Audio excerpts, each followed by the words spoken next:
Jaksel apa sih sekarang? Ngapain sih? Jaksel kayak zamannya sekarang kayak Masih coffee shop?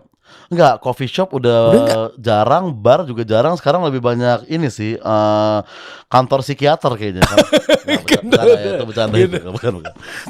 Jaksel tuh coworking space dong. Oh iya. Coworking space gitu. Psikiater karena demandnya tinggi. Pada kena mental. Demandnya tinggi di Jaksel. Lu buka di Bekasi nggak ada yang peduli, kayak apaan tuh? Mental health elah gitu. Gue masih UMR gaji gue kan gitu kan nggak kepikiran.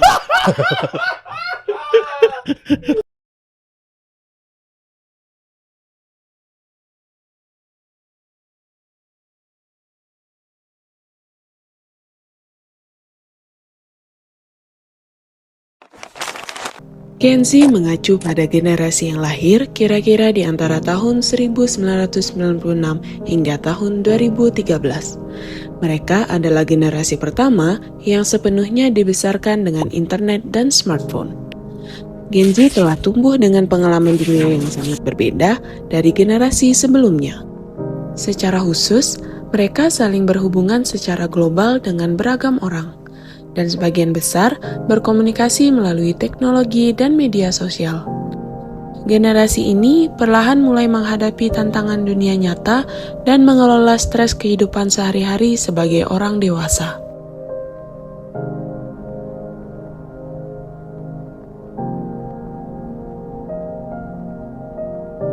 Ada banyak hal yang membuat Gen Z lebih rentan mengalami masalah kesehatan mental, termasuk overstimulasi dan paparan media sosial. Stimulasi, dalam konteks psikologi, dapat diartikan sebagai rangsangan yang diberikan dengan tujuan untuk meningkatkan potensi individu. Rangsangan tersebut dapat berupa fisik, sosial, atau psikologis. Dalam hal ini, stimulasi bertujuan untuk meningkatkan kemampuan belajar, kreativitas, atau bahkan kecerdasan seseorang. Stimulasi juga dapat diartikan sebagai proses yang mempercepat atau memperkuat respon tubuh terhadap suatu rangsangan. Dalam hal ini, stimulasi lebih ditujukan untuk mengaktifkan respon tubuh yang dapat menghasilkan efek positif seperti peningkatan kesehatan fisik atau mental.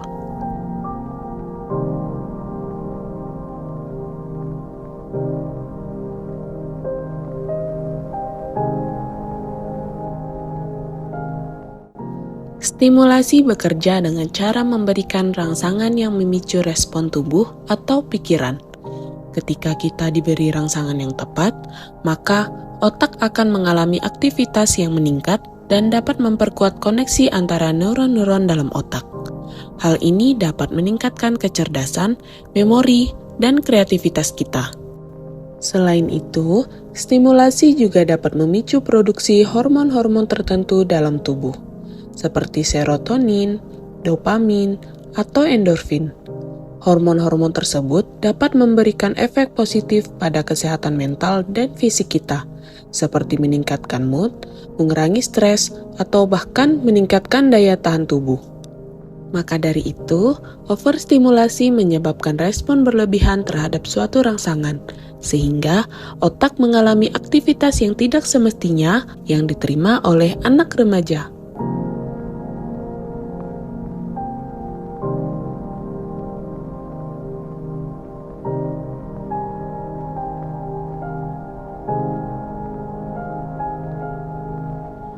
Menurut laporan yang diterbitkan American Psychological Association, Gen Z adalah yang paling mungkin dari semua generasi untuk melaporkan kesehatan mental yang buruk. Lantas, apakah berarti Gen Z punya mental yang lebih lemah? Sebenarnya, anak-anak, remaja, dan orang dewasa Gen Z menghadapi banyak penyebab stres yang sama seperti generasi sebelumnya. Namun, mereka mungkin mengalami versi yang lebih intens, terutama mengingat banyaknya berita dan media sosial. Tantangan kesehatan mental di kalangan generasi ini sangat memprihatinkan. Bekasi UMR stres karena istrinya nggak dapat makan yang banyak, anaknya nggak bisa sekolah yang proper, uang jajannya dikit. Lah kalau Jaksel kenapa banyak mental health ya? Orang kerja di Shopee, Tokopedia, Gojek, Grab itu adalah graphic designer 15 juta men. Tapi itu yang kena mental men. Aku bisa? Gak pernah ada orang UMR mental health kayaknya ya. Maksudnya kayak terutama gak ada yang self-diagnose at least. Orang yang kena mental kebanyakan di Jaksel adalah orang yang masih pakai duit jajan dari bapaknya gitu. Ya lu mau kena mental kenapa sebetulnya? Gitu. Sedih di mana brother? Gitu kan, sedih di mana nih? Ayolah ngobrol lah ibaratnya gitu. Mengapa Gen Z lebih terpengaruh oleh stres dan depresi selama pandemi? Tentu saja, mereka mengalami masa dewasa pada saat masa depan tampak tidak pasti bagi mereka.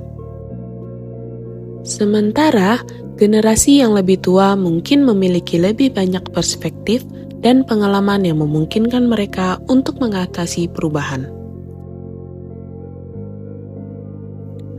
Alasan lain Gen Z dianggap memiliki mental yang lebih lemah adalah karena kebutuhan sosial yang tidak terpenuhi, termasuk pendapatan, pendidikan tinggi, pekerjaan, makanan yang lebih baik, perumahan mewah, transportasi yang nyaman, dukungan sosial, keamanan, dan lain-lain. Bagi mereka yang mengandalkan interaksi sosial untuk dukungan emosional, pandemi membawa banyak kerugian bagi mereka.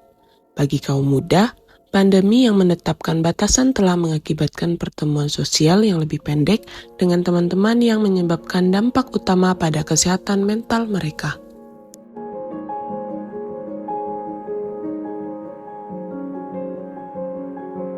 Gen Z tumbuh dewasa di era media sosial. Di satu sisi, hal ini memudahkan komunikasi dengan banyak orang dan mendekatkan yang jauh. Namun, di sisi lain, dampak negatifnya cukup signifikan bagi kesehatan mental mereka. Saking bergantungnya pada media sosial, Gen Z sering terpaku pada pembaruan konstan di Instagram, Facebook, dan platform lain. Mereka melihat betapa indahnya kehidupan orang lain hanya melalui postingan foto atau video. Inilah yang menjadi sumber depresi, kecemasan, dan kebencian pada diri sendiri bagi banyak orang di akhir-akhir ini.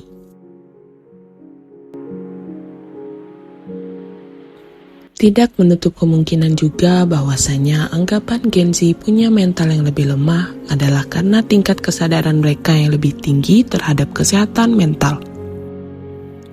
Mereka lebih sadar dan menerima masalah kesehatan mental secara umum. Hal ini mengarah pada diskusi yang lebih terbuka tentang masalah psikologis dan bagaimana caranya untuk mengelola stres.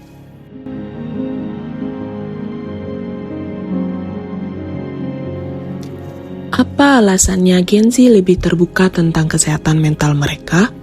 Ada kemungkinan beberapa alasan. Generasi sebelumnya mungkin telah membuka jalan bagi keterbukaan Gen Z melalui peningkatan kesadaran akan kesehatan mental dan kampanye publik untuk mengurangi stigma. Ketika orang-orang di internet berbicara tentang perjuangan mereka untuk melawan masalah kesehatan mental, ini juga memudahkan orang lain di seluruh dunia untuk membicarakan perjuangan mereka. Media sosial dan internet telah menghubungkan Gen Z dengan cerita orang lain, baik itu orang asing di internet ataupun selebriti dan influencer. Semua faktor ini mungkin memudahkan generasi sekarang untuk berbicara secara terbuka tentang perjuangan kesehatan mental mereka, dibandingkan dengan generasi sebelumnya, seperti generasi milenial dan Gen X. Menormalkan percakapan tentang kesehatan mental, bahwasanya Gen Z memiliki kemampuan untuk mengatasi masalah mereka. Alih-alih terjebak, mereka memilih untuk bersuara dan mencari solusi. Generasi ini tidak ingin terkekang oleh masalah kesehatan mental.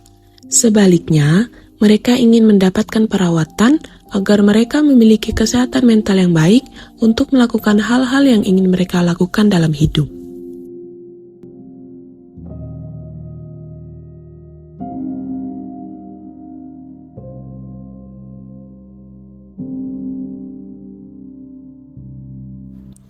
Bagi generasi Z yang masih berada pada fase remaja, peran orang tua dalam menjaga kesehatan mental anak sangatlah penting. pendampingan psikologis pada anak-anak dan remaja yang mengalami masalah kesehatan mental biasanya tidak hanya diberikan pada anak tersebut, tetapi juga pada orang tuanya. Pasalnya, peran mereka dalam kehidupan sehari-hari anak masih sangatlah besar.